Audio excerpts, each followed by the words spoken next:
창조 정의를 위한 신앙 가이드, 방랑하는 사람들의 창조 신앙 책을 펴내게 돼서 참 기쁩니다. 기독교환경교육센터 살림이 기획하고 또 박영범 교수님 직접 쓰신 글로 이 책을 펴내게 됐는데요. 많은 사람들이 읽고 하나님의 창조 세계를 돌보는 일에 함께 할 수 있었으면 좋겠다 이렇게 생각을 하고 있습니다. 질문을 먼저 드리긴 했지만 제가 몇 가지로 이렇게 읊어드리면 그에 따른 대답을 너무 길지 않게 해주시면 질문이 20가지인데 네, 저희들이 궁금한 사항들을 잘 책을 읽는 분들과 함께 나눌 수 있지 않을까 싶습니다. 예, 여러분 반갑습니다. 저는 호남신대에서 기독교윤리 그리고 구성신학을 전공하고 가르치고 있는 박용범이라고 합니다. 먼저 우리 기독교환경교육센터 살림에서 이렇게 책을 기획해 주시고 또 이렇게 어렵지만 쉽지 않은 그 과정이지만 이렇게 함께 대화를 나눌 수 있는 좋은 시간을 마련해 주셔서 감사를 드립니다. 지금 이제 소개하신 것처럼 사실 쉽지 않은 그런 여정을 제가 겪어왔어요. 그 한국에서 있다가 미국에 다시 갔다가 그리고 한국에 다시 돌아오고 이후에 또 선교사로 독일에 가서 있는 시간들이 한 4년 있었고요. 거기서 다시 이제 공부에 대한 필요성을 느껴서 미국에 가서 목회하고 그러는 과정 가운데 사실은 공부가 우선은 저는 아니었던 것 같아요. 이 하나님 창조 세계에 대한 저의 어떤 그 알매에 대한 어떤 욕구를 채우기 위한 것이 좀 컸고요. 그리고 목회 현장이 좀 중심이었는데 그런 과정 가운데 하나님 인도하신 가운데 공부를 계속 하게 되었고 그리고 다시 이제 한국에 돌아와서 가르치는 그 과정을 겪고 있습니다. 이 생물 교육학을 하면서 사실 전공을 했던 것은 제가 나무나 또 이런 그 자연 여러 생태계적인 요소들에 대해서 관심을 어려서부터 많이 갖고 있었고요. 책에 처음에 제가 소개를 했던 것처럼 어려서 그런 경험들이 저한테 굉장히 중요한 어떤 그 자극이 되어서 자연스럽게 친숙하게 이런 그 자연 여러 그 동물, 식물들과 대하고 그들과 교감할 수 있는 것이 저의 평생의 직업이었으면 좋겠다 생각을 해서 생물교육학을 전공을 하게 되었고요.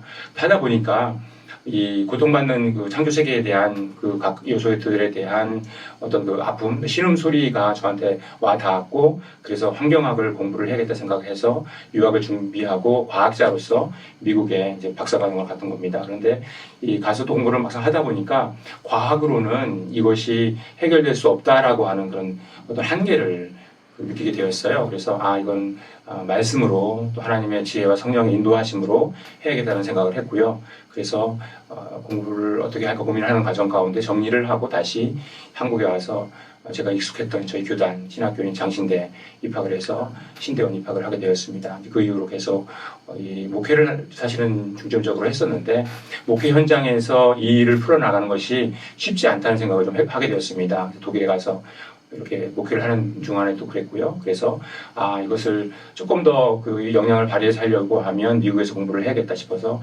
미국에 가서 목회와 공부를 아우르는 과정 가운데 이렇게 여러 가지 인도하신 가운데 다시 한국에 와서 또 사실 광주에 간 것도 굉장히 뜻밖의 상황이었는데 하나님의 인도하심은 뜻밖의 상황 가운데 하나님의 뜻 안에 있는 것 아닐까 생각을 하게 됩니다. 그래서 거기에 이 책 전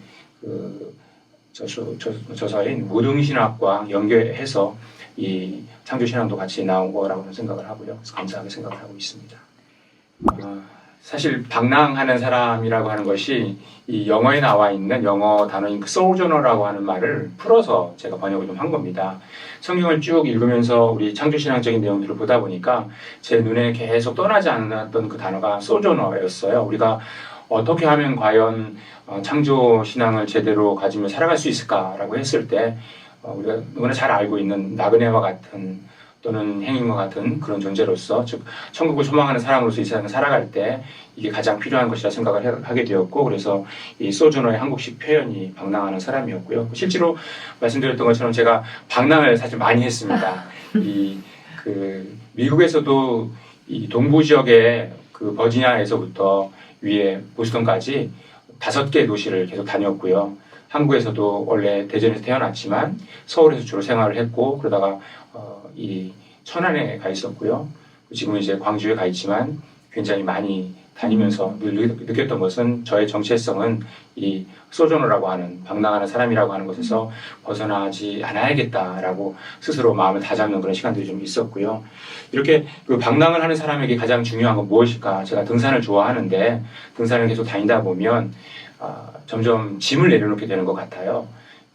쓸데없는 것들을 다 내려놓고 벗어버리는 거, 이게 우리 그리스도인의 모습이 아닌가 생각을 하게 되는데, 방랑하는 사람은 짐이 가볍게 되면 이게 때로는 손해보더라도 그게 그 원래 정해진 목적, 그곳을 향해서 가는 삶이 되겠고, 그러다 보면 나누는 삶이 되고, 그러다 보면 그게 여기 지금 이제 질문하신 것처럼 선한 사람의 가장 대표적인 모습이 아닐까 생각을 해보았습니다. 그래서 제가 사실 이 나란히 놓은 것에 대해서는 발견을 못했어요. 근데 굉장히 예리하게 봐주셔서 감사를 드리고, 저도 이걸 답을 하면서 이렇게 볼 수도 있겠구나 생각을 해서 저 스스로 뭔가 좀 이렇게 좀 구체적으로 생각을 해보는 하나의 계기가 되기도 했습니다.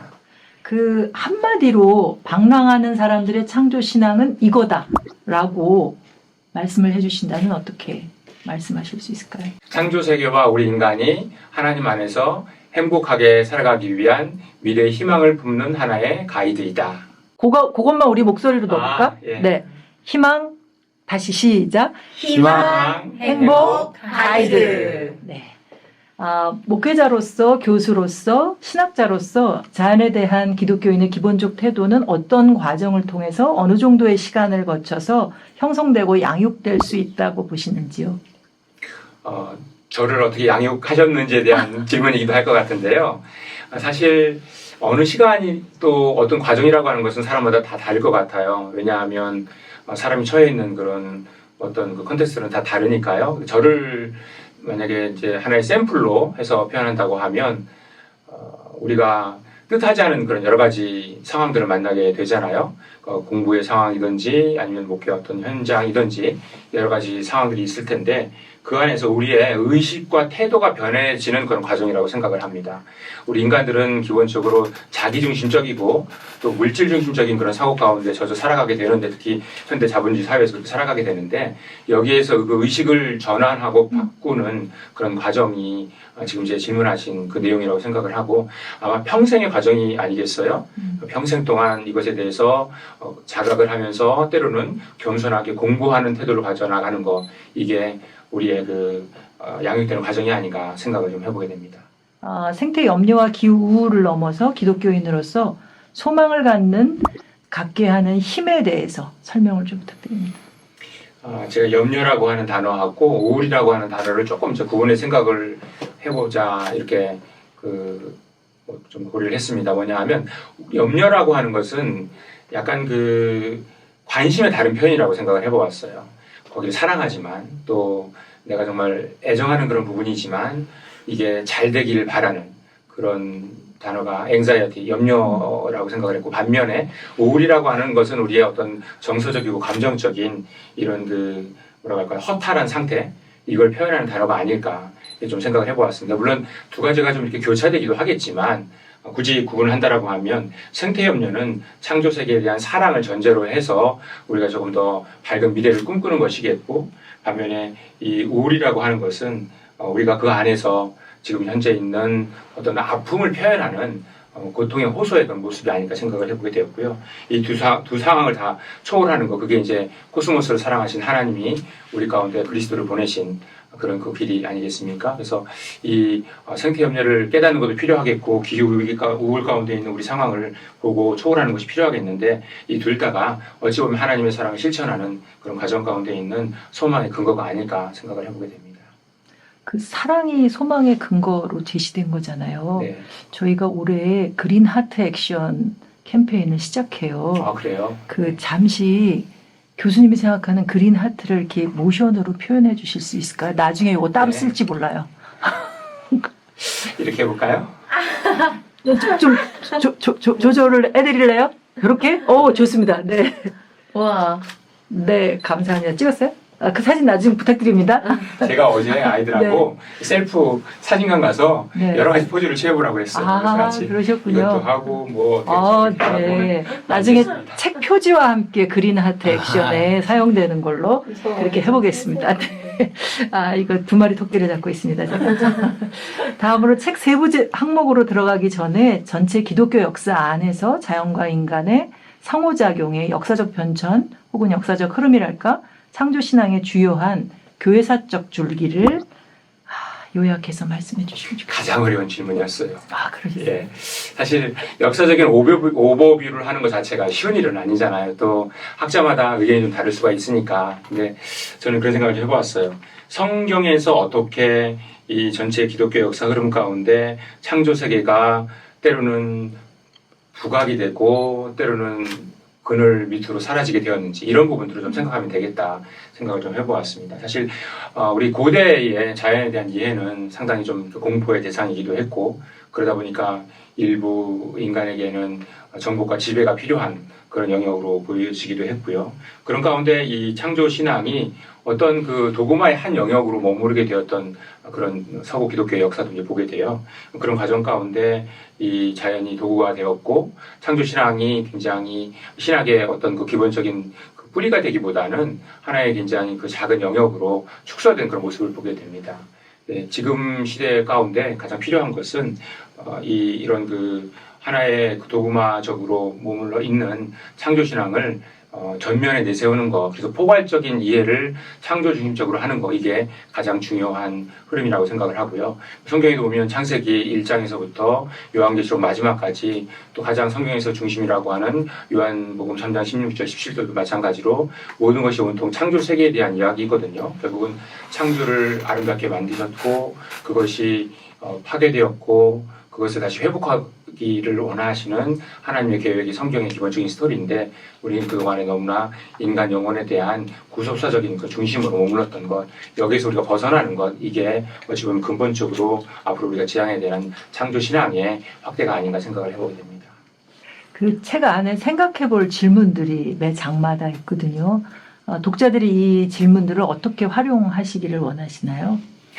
생각해볼 질문을 통해서 우리 모든 독자들이 이 신학적 상상력을 좀 자극을 받았으면 좋겠어요. 사실 생각을 해본다라고 하는 것 자체가 우리한테 어느덧 좀 익숙하지 않은 그런 문화거든요. 근데 이 생각한다라고 하는 것은 고민을 하게 하고 때로는 에너지가 많이 들어가는 그런 작업을 생각하기 쉬운데 그게 아니라 우리가 그동안에 어떤 그 테두리 안에 머물러 있다가 거기서 벗어나도록 하는 그런 자극제가 되었으면 좋겠다 생각을 해서 이 문제를 만들게 되었고요. 사실 이 문제를 만들면서 제가 활용한 게 있습니다. 이 챗 GPT를 좀 활용을 해보았어요. 제 질문을 영어로 번역을 해서 챗 GPT에 질문을 하면서 그 안에서 과연 지금 일반적인 사회에서 또는 여러 많은 데이터 가운데 어떠한 이 자료들을 해석을 하고 사람들이 생각을 할까 이렇게 좀 서로 대화를 하면서 만들어내는 문제거든요. 때로는 굉장한 오해 가운데 있기도 하고 때로는 제가 미처 생각하지 못했던 굉장히 기발한 아이디어를 주기도 했었는데요. 그런 중에 한 40%, 50% 정도는 챗GPT의 영향을 그 도움을 많이 받았습니다. 마찬가지로 우리 시대 가운데 있는 여러 과학의 문명기기 인공지능을 활용하는 것이 지금 앞으로 있는 그 창조 세계에 대해서 풀어나가는데 적극적으로 필요한 그 영역이 아닐까 생각을 해봅니다. 네.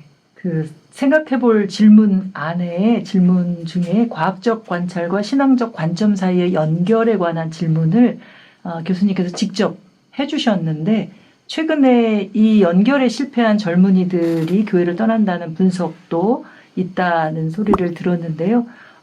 그 질문에 대한 보충 설명을 좀 해주시면 어떻게 말씀해 주실 수 있을까요? 네, 맞습니다. 교회마다 사실 우리 젊은 청년들이 함께 교회 공동체의 적극적인 멤버로서 참여하는 것이 쉽지 않은 그런 시대인 것 같아요.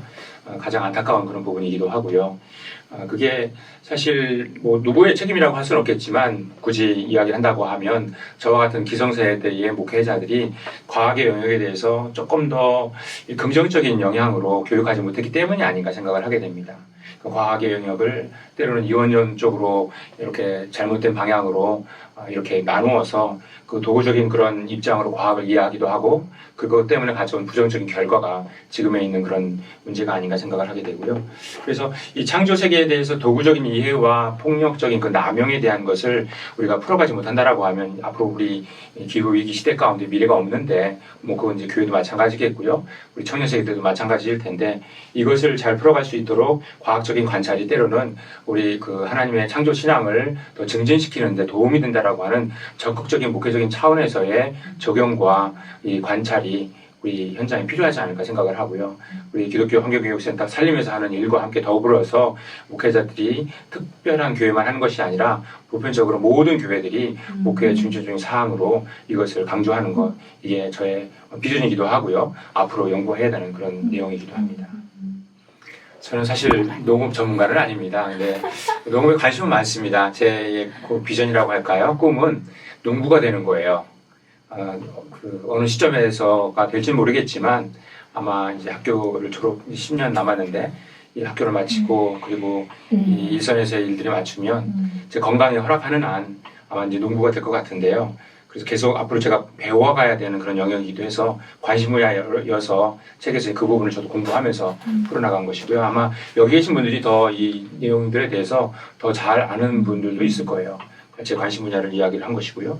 근데 이제 이 모든 여기 지금 말씀해 주셨던 내용들은 공통점이 있습니다. 다 이 창조 세계의 그 원리와 아주 긴밀하게 연결이 되어 있어요. 예를 들면 영성 농업을 사실은 하나님이 처음에 에덴 동산을 통해서 시작을 하셨거든요. 그래서 에덴 동산에서 이 생명나무와 선악을 알게 하는 나무를 비롯해서 모든 나무들이 자라고 거기서 열매를 맺는 것은 누군가 여기에 비료를 준다거나 또 물을 준다거나 뭐 그런 식의 하지 않아도 하나님의 자연스러운 그 원리 가운데 그냥 필요한 대로 먹고 또 떨어진 것을 따먹고 그 주워 먹고 하면 되는 그런 원리를 만들었던 것이 에덴 동산이고 그게 여기 그 영성 녹음에서 이야기하고 있는 퍼머컬처에 위한 그런 이제 그 동산이라고 생각을 하고 있고요. 그래서 인풋에 따른 결과가 아니라 그 자체적으로 생태적인 자연적인 순환에 의해서 필요한 만큼 수확을 적정량 하면 이 자연적으로 흘러가는 그것이 이제 영성 농업이라고 할 수 있겠고요. 치유 농업은 이제 6차 우리 농업에서 굉장히 많은 사람들이 관심을 갖고 있는 그런 분야인데 이 농업이 가진 물리적 어떤 그 심리적 목회적인 그런 그 치유 능력을 적극적으로 활용하자고 하는 것인데 사실 교회가 특히 농촌교회뿐만 아니라 도시교회도 도시와 농촌이 같이 연계해서 할 수 있는 가장 그 효율적인 방법이 바로 이 치유 농업에 관심을 갖고 목회자들이 중점적으로 실천을 하면 하나의 아이디어가 되지 않을까 이런 생각을 하고 있고요. 탄소농업이나 재생농업은 이 생태계의 뼈대를 이루고 있는 이 탄소가 선순환을 이룰 수 있도록 하는 하나의 이제 원리이기도 합니다. 이 모두가 다 사실은 땅을 굉장히 중요하게 여기고 있는 것인데요. 지속 가능한 농업의 형태라고 할 수 있겠는데 땅을 기본적으로 설계를 해서 우리가 이제 운영을 하는 것이니까 이 폭력적인 지금까지의 어떤 그 단일 품종 중심으로 되어 있는 농업에서 벗어나서 원래 하나님이 만드셨던 이 창조의 원리로 돌아가자라고 하는 그런 것이겠고요. 결국 그것은 이제 건강한 먹거리를 위해서 또 토양 살리기를 위한 그런 운동에 함께 교회도 동참하는 그런 과정이 되지 않을까 생각을 해보게 됩니다. 그 말씀을 듣다 보니 호신에서는 이걸 좀 가르치는 게 있어야 되지 않을까 싶은 생각도 드는데 누가 수업을 하시나요? 제가 합니다. 창조 정의와 목회. 창조 정의와 목회. 에서 하고요. 또 저 전에 사실은 강성열 교수님이라고 구약학을 하셨던 오랫동안 구약학을 하시고 이제 올해 은퇴하시던가 그런 은퇴하셨어요? 예, 이제 1년 남으셨어요. 이제 있는데 제가 호남영성연구원 같이 이제 일을 하고 있고요. 근데 그 강성열 교수님이 구약학적으로 성서 기반적인 내용을 가지고 학교에 사실은 텃밭도 했었어요. 한쪽에 저희 선교사 사택 옆에 그래서 같이 학생들하고 이제 규모가 크지 않았을 때는 거기 수학한 걸 가지고 같이 이제 이렇게 파티도 하고 그랬던 이제 이야기를 제가 들었습니다. 제가 이제 그걸 이어서 같이 좀 해보고 싶은데 이미 이제 다른 쪽으로 대관을 많이 해서 그 장소를 쓸 수는 없는데요. 이렇게 그 사실은 저희 학교가 갖고 있는 나름대로의 오랜 또 신학적인 자원이기도 했어요. 그거를 제가 이어가려고 이제 노력을 하고 있고 그래서 올해 이 책을 중심으로 해서 만든 과목이 창조 정의와 목회라고 하는 과목이고요. 실제로 그래서 탐방도 하고 필드 트립도 하면서 이런 그 내용들을 배우고 있고요. 그리고 농업의 현장 가운데 접목시켜서 실제로 이제 그 농업을 전문적으로 하시는 분들과 연계해서 농촌교회 또는 그 현장에 있는 분들과 참여하는 그런 계획들 갖고 있습니다. 서번트 리더십의 중요성, 필요성을 말씀하셨어요. 어떤 활동을 펼치는 게 서번트 리더십에 부합하는 활동일지 그 질문을 해놓으시긴 했지만 미리 답을 좀 맛볼 수 있게 해주신 얘기. 이게 서번트라고 하는 것은 사실 우리 가운데 익숙했던 그런 이제 개념이잖아요. 그죠? 섬김의 리더십이라고 하는. 근데 그 섬김의 리더십일 때 그 섬김의 구체적인 표현이 무엇일까 좀 고민을 좀 해보았습니다. 이 시대 가운데. 우리 가운데 성서에서 말씀하고 있는 두 가지 책임이 있습니다. 그 생물의 이름을 짓게 하신 것, 창조의 동역자로 이제 우리를 부르신 거죠. 또 하나는 창세기 2장 15절에 있는 것처럼 가꾸고 지키게 하는 그 사역. 이 두 가지인데 이 두 가지 영역이 사실은 다 이 하나님이 주신 것에 대해서 창조주를 위해서 피조물에 대한 서번트가 아닌가 생각을 해보게 되고요.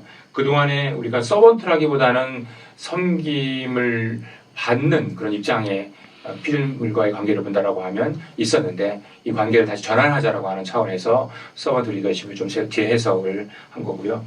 그러기 위해서 생물 다양성, 우리 생태계와 그리고 생물종과 이 유전자적인 그 다양성을 각각 영역 가운데 할 수 있는 것이 교회 목회적인 차원에서 계속 강조하고 신학적으로 모색해야 되지 않을까 생각을 해봅니다. 뭐 탐욕이라고 할 수는 없겠지만 이제 저희 아이 이제 결혼시키면서 여러 준비를 하는데 굳이 다이아를 해야겠다 이야기를 하더라고요. 그게 트렌드다. 우리 젊은 친구들 가운데는. 그래가지고 다툴 수는 없고 그렇다고 이야기를 제가 다 했는데 블러드 다이아몬드 영화 소개부터 해서 이야기했는데요. 전혀 먹히지는 않더라고요. 블러드 다이아몬드. 근데 이 어떤 아이가 그렇다고 해서 탐욕에 빠져 있다라고 저는 생각하지 않습니다. 그런데 이거는 어찌 보면 계속해서 우리가 풀어나가야 되는 하는 과정이라고 생각을 하고요. 보석을 전혀 배제하자 뭐 이런 건 아니고요. 그런데 우리가 우리 손에 지금 닿고 있는 손에 소유하고 있는 그것이 어떤 과정을 거쳐서 우리 손에 오게 되었는지에 대해서 조금은 좀 고민해보자 그런 차원이에요.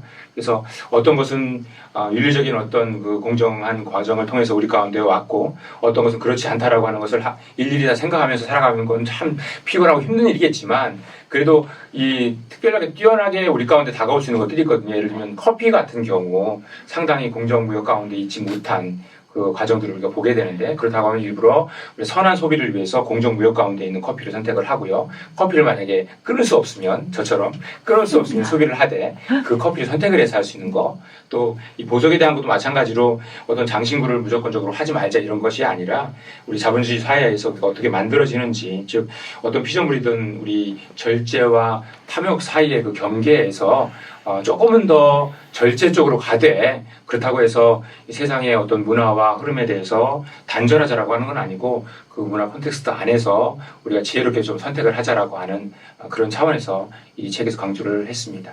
책 안에서 여러 번 이 느림에 대해서 이야기를 해주시는데 편리함과 속도감에 우리가 둔감해진다라고 하는 것이 우리 현대인들에게 어떤 의미와 의의가 있다고 보시는지요? 사실 전자제품들은 어떤 그 경고성을 가지고 만들어지지는 않잖아요. 항상 경고성보다는 패션 그리고 속도 그리고 이제 편리를 통해서 계속 이제 홍보 매체를 통해서 우리 가운데 때로는 각인되기 때문에 계속 이걸 이제 바꾸게 되는 것인데 이런 그 상대적인 편리 속도감을 추구하다 보면 때로는 더 피로감에 빠지기 쉽거든요. 또 상대적인 박탈감 또는 불안 심리에 빠지기 쉬운데 거기에서 벗어나는 것은 결국 어떤 물질 세계에 매여 있는 아까 우리 잠깐 이제 말씀을 하셨던 탐욕에서 벗어나는 굉장히 실제적인 방법이라고 생각을 하고요. 여기 그 창조세계 안에 있는 그 모든 생태계의 그 구성 요소들이 갖고 있는 자연적인 흐름을 또 하나님이 원래 만드셨던 창조세계에서의 그 순환의 원리를 따라가는 것 아닐까 생각을 해보게 됩니다. 느림이라고 하는 것은 답답함 또는 뒤처짐 이런 것이 아니라 하나님의 원래 속도대로 우리가 맞춰 나가는 것이라고 좀 긍정적으로 해결하는 게 필요하겠고요. 그리고 이 편리라고 하는 것은 누군가에게 내가 조금 불편하다라고 하면 더 함께 더불어서 공동이 편리한 곳으로 갈 수 있다라고 하는 연대의식을 살리는 것 아닐까 생각을 해보게 되었습니다. 예를 들면 자동차를 우리가 개별적으로 이용하지 않고 대중교통을 이용한다고 하면 누군가는 조금 더 대중교통을 더 저렴한 가격으로 이용할 수 있지 않을까 하는 생각을 우리가 품게 된다고 하면 우리가 선택한 그 편리함이 아니 그 불편함이 때로는 모두 함께 연대하는 공동체를 위해서 기여한다라고 하는 것이 우리 가운데 더 높은 윤리의식이 세워지게 되고 그것으로 더불어 살아가는 세상 가운데 기여하는 어떤 그 자부심이 우리 가운데 더 많아지지 않을까 생각을 해보게 됩니다. 김은혜 목사님 볼 때 목사님은 느리게 사시는 분이에요? 목사님?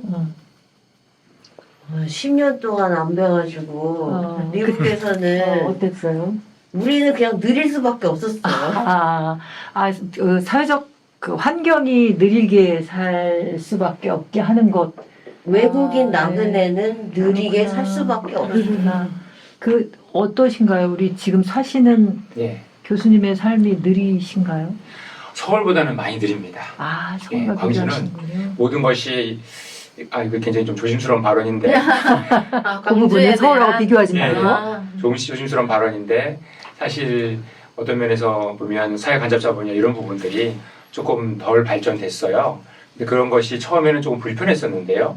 10년 지나면서 적응을 하다 보니까 일단은 서로 간에 막 부딪히고 뭔가 이렇게 그 상처를 주고 하는 것들이 표면적으로 드러나지는 않아 보이니까 그 느리고 불편한 것이 오히려 살아가는데 조금 인간적이고 조금 자연과 더 맞닿아 있는 것 아닌가 이런 생각을 하게 되는 것이 광주에서의 저의 삶이거든요. 그래서 언젠가부터 서울 올라오는 것이 편리하기보다는 조금 더 스트레스가 더 많아진 거 아닌가 생각을 해보게 되는데 그게 아마 제가 살아가는 데 있어서 느리면 조금 더 익숙해지는 거 아닐까 생각을 해보게 됩니다. 네. 예. 성경에도 사실 잘 살펴보면요 볼 수 있는 아이디어들이 있는 것 같아요. 욥기에 보면 이 광산 채굴에 대한 내용이 굉장히 자세하게 나오거든요. 제 책에도 이제 기술을 했는데요. 결국은 이 플라스틱은 석유 자본으로 하는 것이기 때문에 광산 채굴 과정도 그와 비슷하니까 우리가 그걸 좀 잘 활용하면 되지 않을까 하는 생각을 하게 되고요. 그 모든 과정들이 결국 우리 인간 사회 안에서 살아가는 이 자본주의의 흐름 가운데 있는 것이라고 생각을 하고 결국은 많은 것을 생산하는 것을 줄이는 것밖에 없을 것 같은데 기본적으로 사용을 줄이기 위해 대안이 될 수 있는 아이디어가 무엇일까? 즉 우리가 늘 다 아는 것처럼 일회용품보다는 다회용품을 쓰고 그리고 그에 따른 불편이 얼마나 윤리적으로 고상한 것인지 서로 간에 공유할 수 있는 의식의 전환이 필요하겠고요.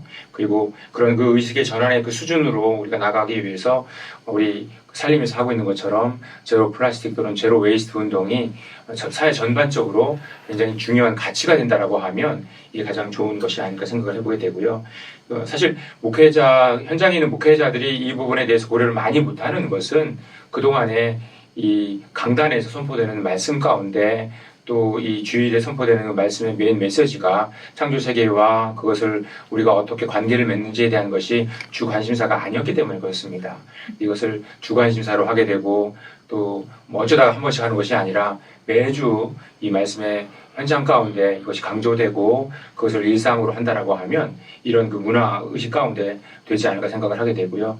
우리가 특히 이제 그 현장에 있어서 가장 또 중요한 것 중에 하나는 우리 그 도서 지역에서 목회하는 분들에 대한 어떤 교육적인 책임이라고 생각을 해요. 사실 해양에 버려지는 많은 플라스틱들은 이 어업을 종사하는 분들 가운데 폐기되는 것들이 굉장히 비중을 많이 차지하고 있거든요. 그분들에게 이것을 대체할 수 있을 만한 그렇지만 경제적으로 이 큰 손실을 일으키지 않을 만한 그런 것들은 목회자가 같이 직접 고민을 하면서 그들을 지원하면서 할 수 있는 그런 교육적인 어떤 체계를 갖춘다고 하면 또 교단이나 어떤 그 단체에서 이것을 좀 더 적극적으로 실효적인 방법으로 노력을 한다라고 하면 실질적으로 이 해양에 버려지는 플라스틱을 좀 줄일 수 있지 않을까 생각을 해봅니다. 저 관심인데요. 어떻게 하면 목회자들에게 주 관심으로 이걸 만들어낼 수 있을까요? 혹시 팁 하나 주시면 저희 살림의 숙제인 것 같기도 해요. 예, 저도 사실 숙제인데요.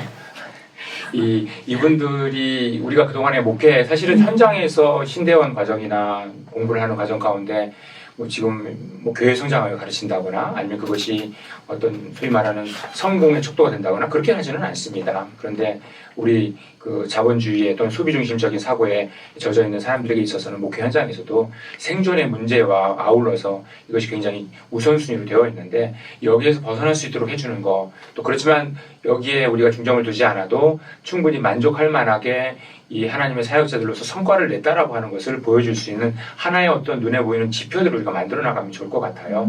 녹색교회를 시상하는 것도 그 중에 하나일 게고요. 또 그 이외에 이런 교회들이 조금 더 드러나서 우리 지금 미래의 2050 거주불능 지구가 되고 있는 상황 가운데 가장 대표적인 교회로서 롤 모델로서 더 제시를 한다라고 하면 이 교회를 점차 우리 젊은 사역자들 가운데는 따라갈 수 있는 그런 사역자들이 있을 거고 그게 가능한 어떤 의식의 변화가 아닐까 생각을 해보게 됩니다. 네, 감사합니다. 지금 이제 센터장님 말씀하신 것처럼 사실 우리 인간이 볼 때는 이게 해충이고 또는 때로는 익충이지만 하나님이 만드신 입장에서는 어떤 것도 다 아름다운 피조물이거든요. 우리가 익숙하지 못해서 그동안에 우리 가운데 때로는 가렵게 하고 간지럽게 하고 우리를 힘들게 했다라고 하는 것 때문에 그것은 해충이다 이렇게 이제 결론을 내리고 이렇게 어떻게 보면 규정을 진 거 아니겠습니까? 근데 어떻게 그런 우리가 이야기하고 있는 해충들이 우리 인간 사회에 이렇게 우리를 힘들게 하는 것이 되었는지 그 근원부터 보는 게 좀 중요할 것 같아요.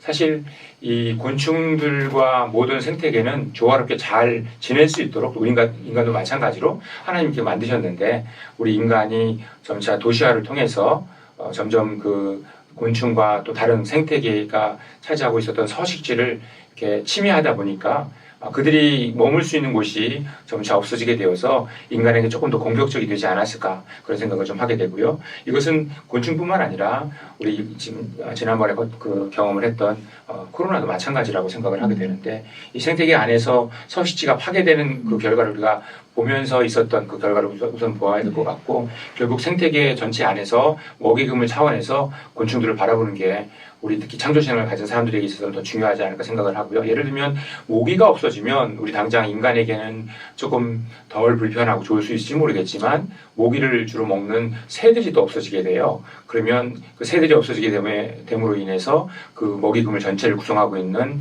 일부분이 약화되게 되고 그걸 통해서 결국 언젠가는 인간에게까지도 더 심각한 영향을 미치게 된다라고 하는 것을 우리가 생각한다고 하면 때로는 우리 가운데 좀 불편한 그런 곤충들이지만 이게 결국 인간에게도 꼭 필요한 것이다라고 하는 자각 또는 생태 교육 이것이 피해를 줄일 수 있는 또 우리가 갖고 있는 어떤 선입견에서 벗어날 수 있는 하나의 방안이라고 생각을 합니다. 지금 질문하신 걸 제가 여기 이제 준비해 오진 않았는데 갑자기 그 생각이 났어요. 뭐냐하면 우리 지구의 마지막 어떤 시기를 만드는 영화에 표현되는 많은 것들 가운데 인간 어떤 산업화된 도시 공동체가 없어지고 거기가 때로는 인간이 살기 좀 힘든 습지로 변하는 것을 표현하는 그런 영화들을 종종 보게 되거든요. 그래서 거기에 담겨져 있는 나름대로 또 메시지가 있는 것 같고요. 근데 사실 도시를 없애서 습지를 만드는 것은 거의 물리적으로도 힘든 일이겠고요. 이제 와서는요. 그렇지만 이것을 이제 자각을 할 때 상생하기 위해서 그동안에 이제 도시들 가운데 노력하고 있는 그런 공동체들이 있습니다. 예를 들면 밴쿠버, 캐나다에 있는 밴쿠버 같은 경우는 일부러 습지를 조성을 해서 그동안에 이 많은 인구들이 밀집되어 있기 때문에 이 오페스 문제를 해결을 잘 못했었는데 습지가 갖고 있는 아주 강력한 자정 능력을 오히려 자연적으로 잘 활용을 해서 이 정수 시스템으로 일부 사용하는 걸 보게 됩니다. 그런 부분들을 우리가 과학적으로 잘 어떤 정량적으로 연구를 해서 적용한다고 하면 도시와 습지가 같이 공존할 수 있는 하나의 도시에 대한 새로운 대안이 되지 않을까 생각을 해보게 되고요. 그래서 이 도시 하수 시스템의 보완적인 차원에서 습지에 대한 연구를 조금 더 하면 좋지 않을까 생각을 하게 되고 사실 습지에 대한 연구가 제 책에 나와 있는 여러 공유주의적인 영역들을 볼 때 가장 적게 됐습니다. 그래서 앞으로 더 많이 연구해야 될 부분이고 사실 우리나라가 이 습지 특히 해안 습지를 그동안에 파괴했던 역사가 굉장히 깊잖아요. 그래서 이걸 복원하려고도 노력을 많이 했지만 사실 물리적으로 굉장히 힘든 것이고 복원이 거의 불가능한 상황인데 지금 상황에서 그걸 복원할 수는 없겠지만 앞으로 지금 머물러 있는 현재 존재하고 있는 습지만이라도 그런 식으로 조금 더 교회가 앞장서서 이것이 우리 인간 생존뿐만 아니라 하나님의 창조 세계 가운데 어떤 역할을 하는지 강조점을 둔다라고 하면 교회가 조금 더 여기에 목회적으로 대처할 수 있지 않을까 생각을 합니다. 네. 신앙의 컬러에 따라서 조금씩 이거에 대한 이해가 좀 다를 수 있을 것 같아요. 그런데 이 범신론과 창조신학에 대한 구분은 자연 자체에 대해서 또 자연 구성원에 대해서 그 자체를 신으로 숭배하는 것이겠고요. 반면에 이제 창조신앙은 모든 하나님의 창조 세계가 하나님의 계획과 솜씨에 따라서 만들어졌기 때문에 그것을 우리가 존중하고 그에 대해서 우리에게 맡겨진 사명에 따라서 책임적으로 잘 돌보는 것을 강조하는 것이 창조신앙적인 그런 모습인데요. 일부 보수적인 신앙인들 가운데 이 창조 세계를 오히려 어떤 도구적인 존재로 여기게 되는 사람들이 있는 것은 어찌 보면 이 범신론적인 어떤 그 두려움이라고 할까요? 이런 부분들이 좀 커서 그런 게 아닌가 생각을 하게 됩니다. 그런데 성서의 가르침은 하나님 어쨌든 만드셨을 때 좋았다고 하셨고 선하게 여기셨고 그 자체로서 존중을 하도록 만드신 걸 우리가 보게 되기 때문에 이 부분을 우리가 좀 더 강조점을 두되 하지만 우리가 기존에 갖고 있었던 어떤 그 범신론적인 두려움 여기에서 벗어나도록 하기 위해서 조금 더 명확하게 그 부분을 가르치는 것이 필요하겠고요. 창조 세계에 대한 관점에서 구원관을 그동안에 갖고 있었던 그 영역을 확장해 나가는 것이 우리의 기본적인 그런 그 과제라고 생각을 합니다. 창조 신학을 회복하기 위해서 창조적인 접근, 그러니까 그 인간 사회 안에서의 정의에 대한 부분과 또 이 생태 정의에 대한 부분들이 밀접하게 관련되어 있다라고 하는 것을 계속 강조를 하다 보면 이 범신론적인 어떤 두려움도 벗어날 수 있겠고 아울러서 창조 신학을 조금 더 포괄적인 스펙트럼으로 확장해 나갈 수 있지 않을까 생각을 해보게 됩니다. 이 박사님 혹시 질문할 거 없어요? 아직 뭐가 확 풀린 것 같지 않은 느낌 들지 않아요? 교육할 때의 팁 그거를 추가로 제 질문에 네. 보태 주셨는데, 그러니까 사람에 따라서 범신론이 약간 다르게 예. 이해된다고 하셨는데, 그러니까 사람에 따라서 이걸 다르게 접근해서 설명해야 될 것 같아요. 예. 어떤 사람의 경우는 범신론에 대해서 너그럽다는 표현보다는 좀 경계가 희미한 사람도 있는 반면 예. 어떤 사람은 아까 말했듯이 두려움이 있는 거거든요. 예. 근데 뭐 사도 바울도 얘기했듯이 믿음이 약한 사람에게는 좀 그걸 약간 예. 번역해서 예. 전달을 해야 하는 그런 생각을 해야 한다고 할 때 예. 구체적으로 뭔가 하나를 이렇게 팁을 딱 주면 어떨까 싶어요. 지금 이제 일반론은 알겠는데 네. 두려워하지 말아라 라고 얘기할 수는 없는 거거든요. 예. 교육 현장에서는. 그렇죠. 그럼 그럴 때는 이거는 자연을 숭배하는 게 아니야 라고 명확하게 표현해 줄 수 있는 그런 어떤 이렇게 구호까지는 아니더라도 예. 뭔가 성경 말씀을 예를 딱 들어준다든지 예. 우리는 이걸 따라가기 때문에 범신론이 아니야 라고 얘기할 수 있는 게 혹시 있을까? 그게 우선순위의 문제일 것 같아요. 어찌 보면. 그러니까 우리가 생태운동을 하고 계속해서 뭔가 교육을 하다 보면 때로는 이 생태계 안에 있는 존재들을 사랑하게 되고 또 친숙함을 느끼게 되다 보니까 그게 더 우선이 되는 경우들을 종종 보게 돼요.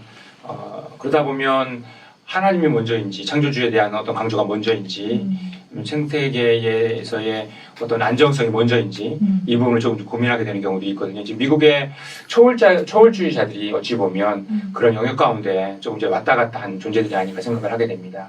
초월주의자들이 갖고 있었던 어떤 관심 영역들이 때로는 이 창조 중심적인 영역에서 조금 더 생태 중심적으로 넘어간 그런 부분들을 좀 분명히 보게 되는데 그 경계가 때로는 범신론과 그렇지 않은 그 경계 가운데 있는 거 아닌가 생각을 하게 되고요. 특히 한국교회 상황에서는 범신론에 빠질 우려까지 갈 수 있을 만한 어떤 그 교단이나 어떤 신학의 어떤 영역에 머물러 있는 그룹들은 별로 없는 것 같아요. 솔직히 말씀드리면 오히려 너무 수동적이고 소극적이어서 범신론을 우려한다라고 핑계를 대는 거 아닐까 하는 생각을 하게 될 때가 있습니다. 그래서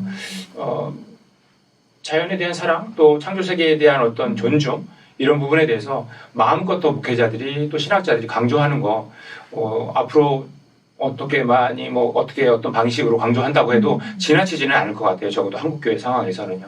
이제 그걸 오히려 그 반대의 영역에 있는 사람 입장에서는 이게 일종의 좀 핑계가 되어서 그 본인들의 관심 분야가 아니기 때문에 그걸 이제 가리기 위해서 하는 거 아닐까 생각을 좀 해보게 됩니다.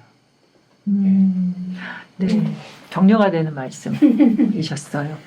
네, 그 책 안에 공생 이야기가 나오는데 이 선한 창조 세계의 의미 속에서 그 상호 유익을 주는 공생 이야기를 해주셨는데 대개의 경우 보면 그 생태계 안에 먹이사슬 관계 속에서 잡아먹거나 잡아먹히는 이런 얘기들이 그 공생을 얘기하는데 좀 어려워하는 이들도 있지 않나 싶은데 그 불필요한 오해를 줄이면서 공생에 대해서 잘 이해할 수 있도록 좋은 이해를 돕는 그런 조언을 부탁드립니다. 제가 아까 점심에도 뭐를 먹었는지 잠깐 좀 생각을 해보았는데요. 생명을 희생시켰어요.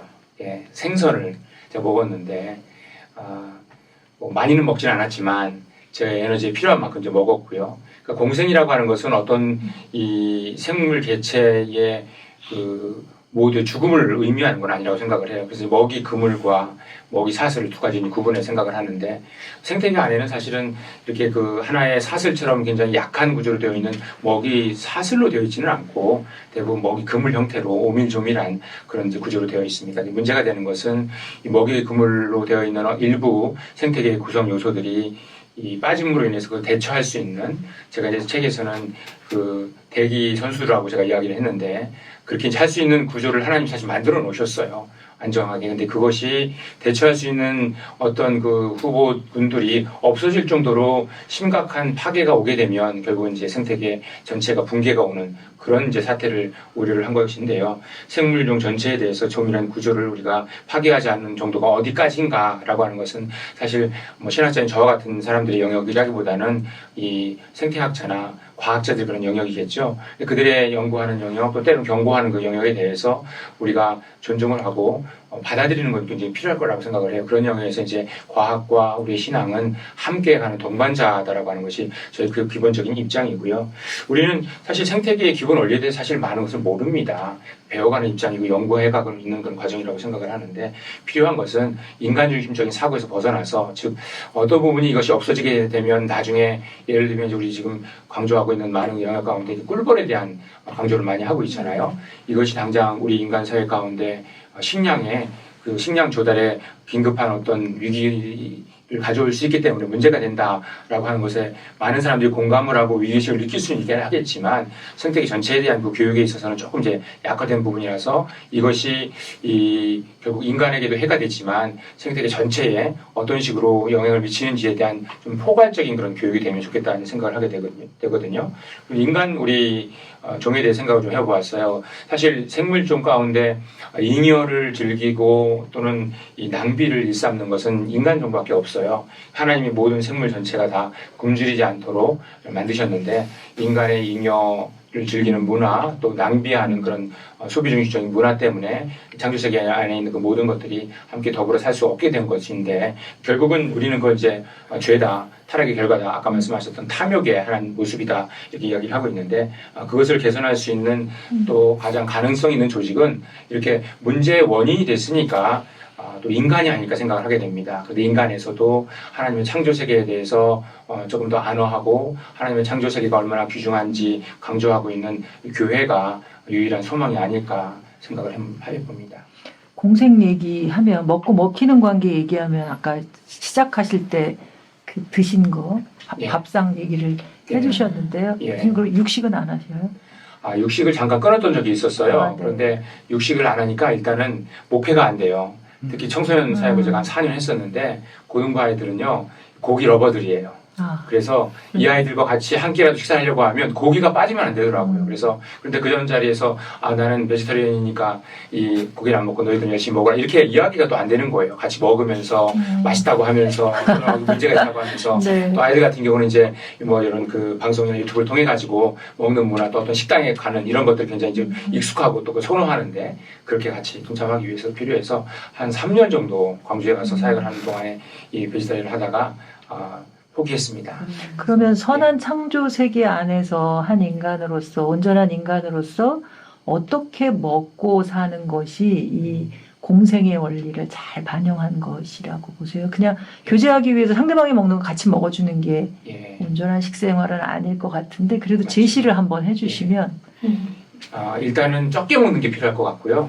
우리 사람들이 질병이나 우리 인간의 어떤 생존을 위해서 사실은 과식을 통해서 대부분 병이 생기기 때문에 그거 우리가 조금 더 뭐 지식적으로도 안다라고 하면 그런 정보를 갖고 있다라고 하면 적게 먹는 문화. 사실 우리 인간이 하루에 3끼 먹는 그런 문화가 됐던 것은 그리 오랜 역사를 갖고 있지 않거든요. 그렇다고 해서 이제 우리가 모두 하루 뭐 일식을 한다던가 일작운동, 저희 이제 광주에 있는 그 무등신학강도 제가 표현했던 것인데, 그런 것들이 다른 사람에게 선한 영향을 끼칠 수 있다라고 당장 이렇게 고집을 할 수 있는 건 아니라고 생각을 해요. 하지만 적어도 우리가 선택하는 그 어떤 식재료 가운데, 먹거리 가운데 조금 덜 소비하고 때로는 함께 나누는 것을 교회 문화로 만들어 나가면 좋지 않을까 생각을 하게 되고요. 그러다 보면 사실 또 교회 가운데 규모에 따라서는 먹는 문화가 굉장히 중요한 부분을 차지하는 그런 교회가 있는데, 이건 사실 고민이라고 생각을 합니다. 앞으로 그것을 어떻게 풀어가야 될지 고민인데, 그건 많이 도와주세요. 아이들 주시면 현장에 오랫동안 계셨으니까 그럼 교회 현장에 가면서 같이 저도 조언을 해보겠습니다. 그 도로시 데이의 표현을 이렇게 따옴표를 넣어서까지 인용을 하셨는데, 우리 문제는 이 더럽고 썩은 시스템에서 비롯된다라고 한 말, 그 안에 동의하시면서 쓰신 걸, 이제 더럽고 썩은 시스템이 구체적으로 뭘 가르치는지, 어떻게 하면 좋은지 이야기를 좀. 저 대신에 욕을 해주신 거예요, 이분이. 그렇게 생각을 하고요. 사실 아바의 노래에 좀 생각을 했어요. The winner takes it all 이라고 하는 승자 독식. 지금 문화를 한마디로 표현한다고 하면 자본주의 문화를, 뭐 우리나라도 이제 자유로울 수는 없는데 승자 독식, 적자 생존의 문화가 우리 가운데, 또 교회도 마찬가지겠고 퍼져 있는 거 아니겠습니까? 도로시대에는 거기에 대해서 이게 썩은 시스템이다 이렇게 이제 이야기를 강조를 한 건데, 소비 중심의 자본주의가 지닌 그 단점, 이거 뭐 사실 그렇다고 해서 이것을 우리가 비판하고 대안을 이야기를 하다 보면 우리 한반도 상황 가운데는 또 쉽지 않은 또 상황이 있어요. 그동안에 계속 나름대로 이제 이렇게 때로는 그런 그룹을 지어서 프레임화 해왔던 그런 문화가 있기 때문에 이것을 어떤 이데올로기적인 그런 관점에서 보는 것이 아니라 우리가 생존을 위한 것을, 생명을 존중하는 그런 문화로서 긍정적으로 바꾸어 나가는 거, 이게 이제 우리 가운데 필요한 거라고 생각을 하고요. 현실에 대해서 비판만 하지 말고, 여기서 도로시대이가 얘기한 것은 비판만 머문 건 아니라고 생각을 해요. 소망이 있으니까 우리가 하나님을 믿는 하나님의 자녀들로서 충분히 잘할 수 있음에도 불구하고 그동안에 고착되어 있었던 이 시스템을 또 바꾸려고 하지 않는 그런 어떤 강력한 세력이 있는 것 때문에 이렇게 강조를 한 것인데, 또 그런 그 작은 어떤 울림들이 때로는 크게 이렇게 반향을 일으켜서 공명해서 사람들에게 영향을 또 주는 것이라고 생각을 하거든요. 또 가능한 것이고, 그래서 현대 소비 중심, 또 자본 위주의 폭력적인 그런 시스템의 죄악을 우리가 일단 슬퍼하는 게 필요할 것 같아요. 그리고 슬픔 가운데, 하지만 그 슬픔을 멈추지 않고 정의롭게 개선하기 위해서, 또 우리가 함께 연대하기 위해서 필요한 작업이 무엇일까? 아까 처음에 말씀드렸던 것처럼 어떻게 소망을 우리의 삶으로 이렇게 표현할 수 있을까? 이걸 우리가 하는 거. 그러면서 침묵하지 말고 계속 공동의 소리를 내는 거, 이게 우리 가운데 필요한 것이겠고요. 이 뒤에 나오는 질문이기도 한데, 우리가 비폭력 저항하는 것은요, 사실 길거리에 함께 나와서 손을 붙잡고 이렇게 연대하는 것도 필요하겠지만, 함께 공부하고, 여기 지금 우리 여러분들 모이신 것처럼 고민하고 관심을 두고 또는 대화하고, 때에 따라서는 슬퍼하면서 슬픔으로 그치지 않고 뭔가 책도 만들고, 또 같이 프로그램 우리 하시는 것처럼 환경교육사 과정도 하고, 그런 것도 똑같은 비폭력 저항 운동이라고 저는 생각을 합니다. 때로는 모두가 다 같이 공유를 할 수는 없겠지만, 이게 필요한 일이고 하나님 보실 때 선한 일이고 정말 미래 세대 가운데 꿈을 심는 일이라고 한다라고 하면 어떤 것보다 가장 강력한 비폭력 저항 운동이 아닐까. 결국 우리가 평화를 위해서 하는 거 아니겠습니까? 저도 사실 가장 많이 받는 질문 가운데 이제 하나이기도 한데요. 우리가 때로는 소수가 내는 목소리가 어떻게 세상을 변화시키고 또 세상을 아름답게 바꿔나가고 그들에게 희망을 심을 수 있을 것인지에 대한 그런 이제 내용이기도 합니다. 전반적으로 본다라고 하면. 사실 시스템을 바꾸는 것은 이 다수의 어떤 강력한 어떤 그 데모나 시위를 통해서 이루어지지는 않았다고 생각을 해요. 오히려 우리가 그 전에 이제 경험을 했었던 어떤 그 평화적인 그 촛불 시위를 통해서 바뀌어졌던 그런 문화를 보기도 하고, 또 이제 학자들의 그런 조사에 따라서도 어찌 보면 우리가 한 사람 한 사람 연대해서 조용히 목소리를 내줄 때 그것이 정의로운 일이고 모두를 위한 일이고 또 하나님의 창조 세계를 위한 일이라고 한다고 하면 분명히 그 일을 이루는 것은 성령이시기 때문에 가능하다라고 하는 그런 확신을 갖게 되는데요. 우리가 갖고 있는 그 어떤 그 비폭력 저항이라고 하는 것에 대해서 우리가 관점을 좀 바꾸는 게 필요할 것 같아요. 우리가 소수가 의견을 낸다 할지라도 그것이 정의에 입각해서 또 나를 위한 것이라기보다는 타자를 위한 것이 된다라고 하면 또 상생을 위한 것이 된다라고 하면 그것은 분명히 내 일이 아니라 이제는 하나님의 일이 되고 하나님의 정의를 이루기 위한 그 조금 더 강력한 의지를 불러내는 그런 일이라고 생각을 하게 되어서 사람들이 그 안에 같이 연대할 수 있게 되고 그것이 오히려 더 강력한 세상을 바꾸는 일이 되겠고요. 그래서 그 뒤에 있는 문제하고 같이 연결시켜서 말씀드린다라고 하면 우리가 사실은 비폭력 저항이라고 하는 그 행동도 소셜 미디어나 아니면 우리가 일상에서 드리는 예배를 통해서도 충분히 구현해낼 수 있다고 생각을 합니다. 때로는 사람들에게 있는 일상의 영역 가운데 우리가 어떻게 변화되어 가고 있는지 소수의 목소리가 사람들의 의식을 어떻게 영향을 끼치면서 열매를 맺고 가고 있는지를 보여준다라고 하면 그게 많은 사람들이 거리에 나가지 않는다 할지라도 강력하게 이 땅 가운데 평화의 문화를 정착할 수 있는 가장 좋은 방법이라고 생각을 하고요. 말씀드렸던 것처럼 한반도에서 사실 이 특수한 상황 가운데 있기 때문에 교회가 공적 영역에 나가서 무언가 소리를 내는 것이 쉽지 않은 그런 상황입니다.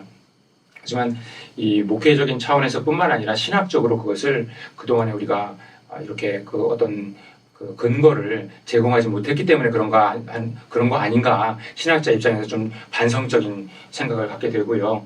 교회가 지역사회에서 그런데 소리를 내지 않으면 우리 그 예일대학교에 위로슐라임 볼프라고 하는 학자가 이야기를 했던 것처럼 그 광장에 의해서 떠나게 되면 그 영역은 비어있지 않고 누군가 또 들어와서 거기에서 또 소리를 내게 될 것인데 그 소리를 내는 그 어떤 존재들이 바르지 못한 탐욕에 의한 또 이기적인 소리를 낸다라고 하면 결국 그 장소를 떠난 교회에게 하나님은 분명히 책임을 물으실 것이고 그러지 않기 위해서라도 우리는 그 자리에서 떠나지 않고 공적인 영역에서 공공의 그 소리를 내주는 것 이게 우리 교회가 또는 그리스도인들이 감당해야 되는 때로는 힘들지만 책임의식이라고 생각을 하고 그것이 이제 공적 신앙이겠고 결국은 교회가 우선적으로 한국 사회에 지금까지 갖고 있었던 인식이 되어 왔던 이기적인 집단이나 또는 기관이 아니라고 하는 보여주는 하나의 본보기가 되지 않을까 생각을 하게 되고요.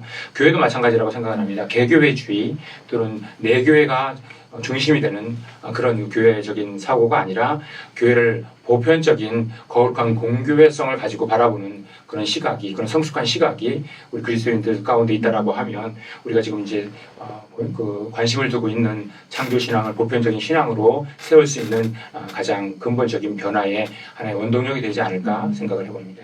좀 지금의 이 종말론에 관한 에클럼 켈러 교수인가요? 이분도 캐서린 켈러도 애끓는 마음으로 이 상황을 마주하고 저항하는 이야기를 해 놓으셨는데 네, 계시록을 통해서 얘기했는데 그 얘기를 좀 잘 들려주시면 배우겠습니다. 우리 켈러 교수님 통해서 사실 저도 굉장히 많이 도전을 받았고 그 내용에 굉장히 공감을 하고요. 사실 뜻이 하늘에서 말씀하신 것처럼 뜻이 하늘에서 이룬 것 같이 땅에서도 이루어진다라고 하는 것에 대해서 우리가 늘상 기도하고 일상의 예배 가운데 고백을 하지만 과연 뜻이 하늘에서만 이루어지기를 바라지 하늘에서 이루어진 것이 땅에서도 이루어지기를 바라고 있고 살아가고 있는지 그걸 우리가 좀 같이 물었으면 좋겠고요. 그런 기도 가운데 우리가 근본적으로 하늘의 영역을 미리 맛볼 수 있다라고 하는 긍정적인 사고를 갖는 게 필요할 것 같아요.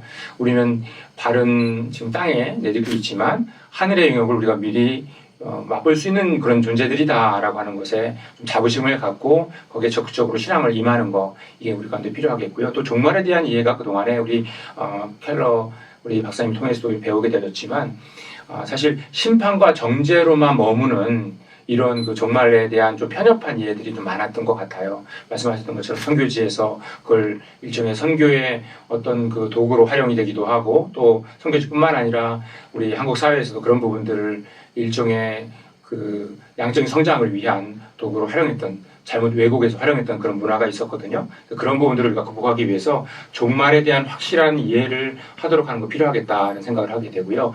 종말을 생각을 하면 자칫 하나님은 폭력적이고 또 편협한 민족주의적인 독재자와 같이 이해를 하는 그런 경우들이 있거든요.